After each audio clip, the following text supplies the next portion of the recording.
So welcome back to the Squire's Workshop. It's been a long time. I've just been busy and busy enough with home projects and stuff like that that I just haven't pulled out the camera. So apologies for that. But I'm back. I think I'm back. I hope I'm back. So I got several projects that I'm in the process of. Like I say, it's been a busy summer, spring and summer. Anyway.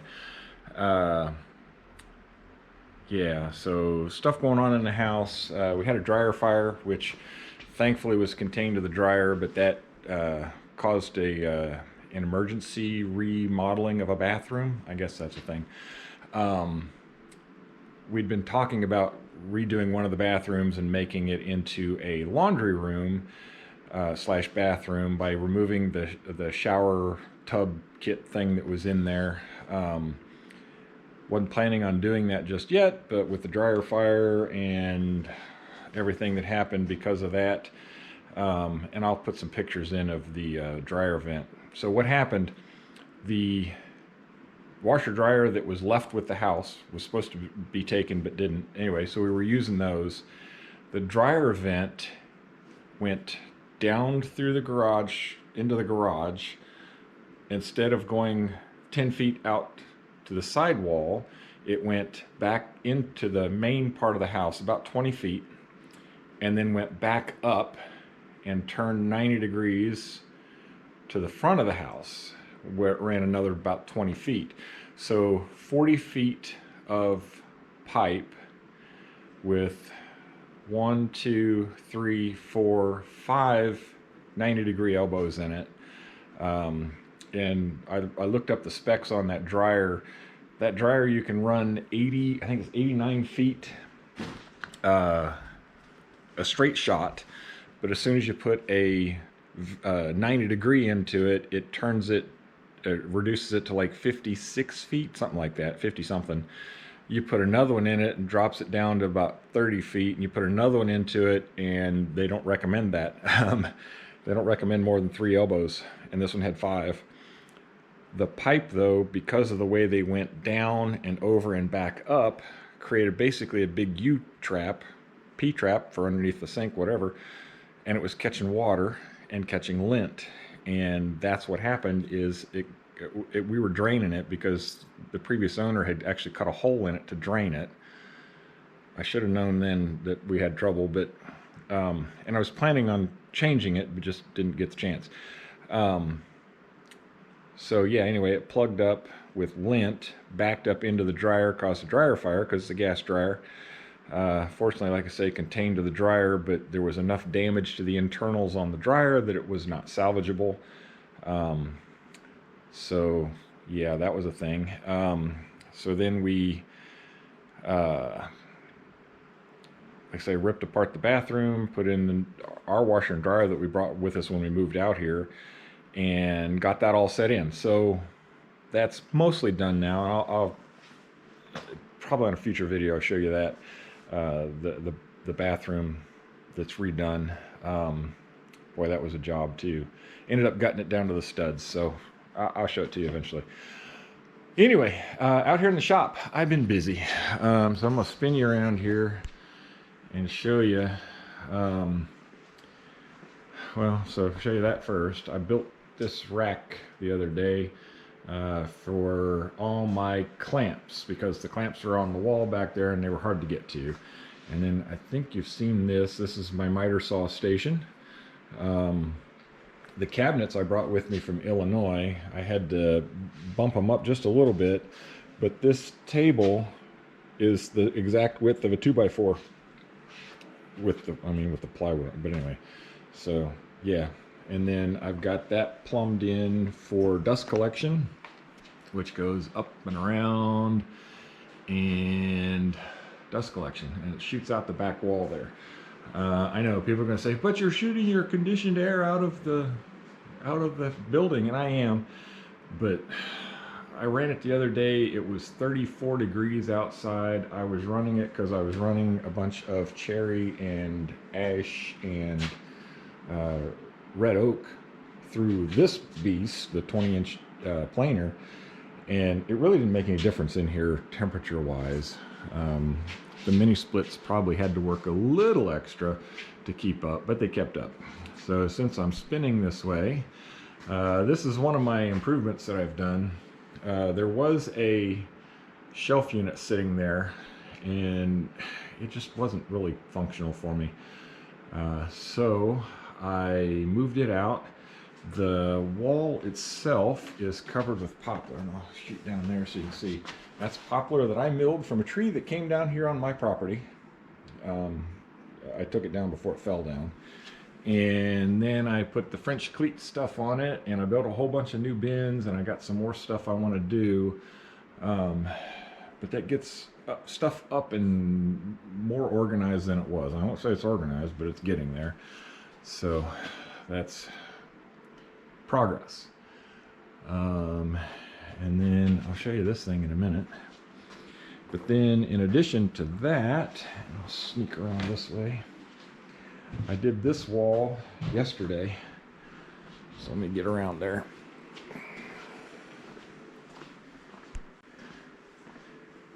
All right, so I did this wall yesterday. It is poplar, ash, cherry, and red oak. And then down at the bottom, because I ran out of the little pieces, that is red and white oak. And actually that works out good, because then if I bump stuff into this, it's not going to beat up my nice wood. So yeah, that's a lot of work. The boards are, the bigger boards are 47 inches long, 4 inches wide. And then I tried to carry and keep the seams straight. I did good. I think I did good. I think they look nice. So, and there's places where, like this, it didn't catch at all because of the way that I sawed it, but it's for a wall. It's not going to be, I'm just going to let it sit and age and do its thing. And I like it. I think it turned out beautiful. So, yeah, that was a thing. And up there, one board, that's red oak, and it's curling on that end because there was a knot on that side. I cut the knot off, but there's nothing behind that lip for me to nail it to, so yeah, it is what it is. And then get the camera to come back. There we go. So what I'm going to do here in this is put either red or white oak, whichever I can come up with easily, as a door jamb. And then I'll put a little bit of a trim piece here just to hide the rag ends, because you know you don't want to see all the ends, but it'll go around, pardon the cobwebs. And then I've got track to put a sliding door on there, so the door will slide that way toward the bigger part of the wall. I don't know that I'll ever close it, but if I want to, I can. And then I'm thinking about putting more French cleat here, just to have, you know, some of the stuff that I use in the office that I don't want to keep in the office, I can keep there. The office is wrecked. Everything's wrecked right now because I emptied off a shelf and then I don't have everything put back. That's why my table is screwed up and everything else. So projects I've been working on, I'll show you this one first because I'm standing here. If you don't watch Matthew Peach on YouTube, you really should. This is one of his designs. I guess it's it anyway, one he showed us.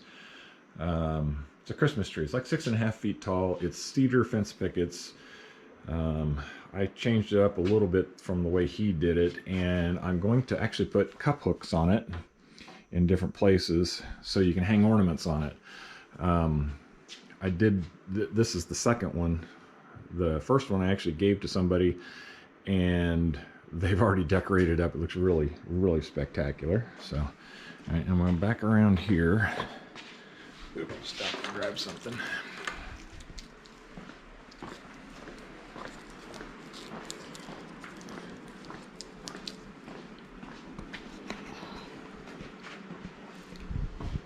Ha, I'm going to put you down for a minute so that I can set this back up.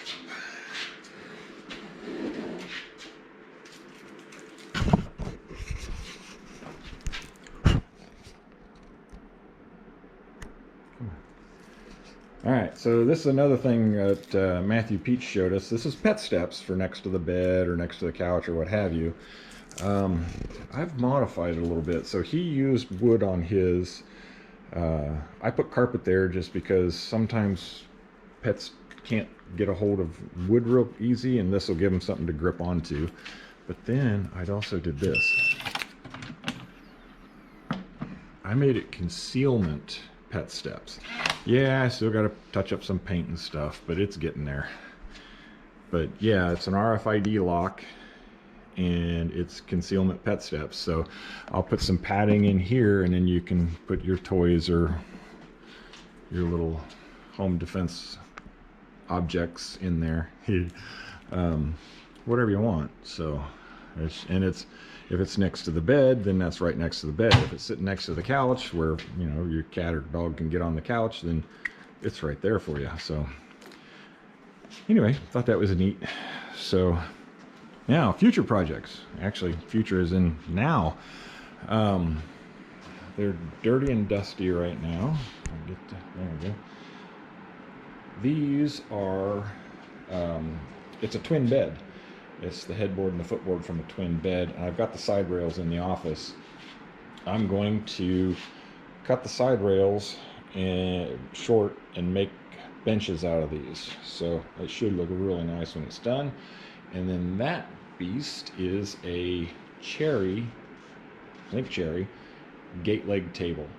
And it's what I'm getting ready to work on now because we need it, because we're having folks over for Christmas and we don't have enough seating.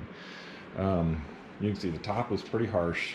I don't know what they had on it, but they messed it up pretty bad. But it's solid wood, it's not veneer. So it's just a matter of cleaning that up, cleaning the whole thing up, and then redo the finish on it if that's what it takes. But yeah, and it's got big, I mean, you can see the leaves there, they're like 18 inches, and then the drops are 22 or something like that. So I'll get good measurements on it here in a minute because I'm getting ready to pull it out of there and work on it. So yeah. And then I got my lathe buried. That's how crazy things have been. The wood is for the bathroom, and yeah, I say it's been nuts. Seems like every time I turn around, I got a different project going on. I am going to show you outside because I'm working out there too. So, and it's kind of overcast today, but it's still a pretty day. So, yeah. This is us. Down there, that pile of dirt is actually a culvert, 2 culverts actually, 8-footers that I put in. And then up that direction, the mill is out there because I've been using it. All the wood that's on the wall, I milled myself. Well, I take that back. All but the big oak boards at the bottom. Everything else I did. But yeah, and it's fall. It's second week of December, something like that. So yeah, like I say, just been busy. Trying to keep ahead of things and head off things at the pass, and or head them off at the pass. But anyway, so for now, there's an update. I'm going to get this all cleared off. Yes, I know it doesn't look like it's possible, but it is. Get this all cleared off and get that table over here and get started working on that because the wife says I have to. No, not really. Because we need it, and we need it to be ready to go. So just a matter of stuff. The pile of cherry down under there is going to be a countertop for in the house. Not enough days in the hours. So anyway, I will start doing video of the table as I do it, and we'll see how that goes. So for now, thanks. Like, subscribe, share, all that jazz. You know, the YouTube stuff, the usual stuff. Some folks do, some folks don't, and that's fine. Yeah, and I'll talk to you later. Bye.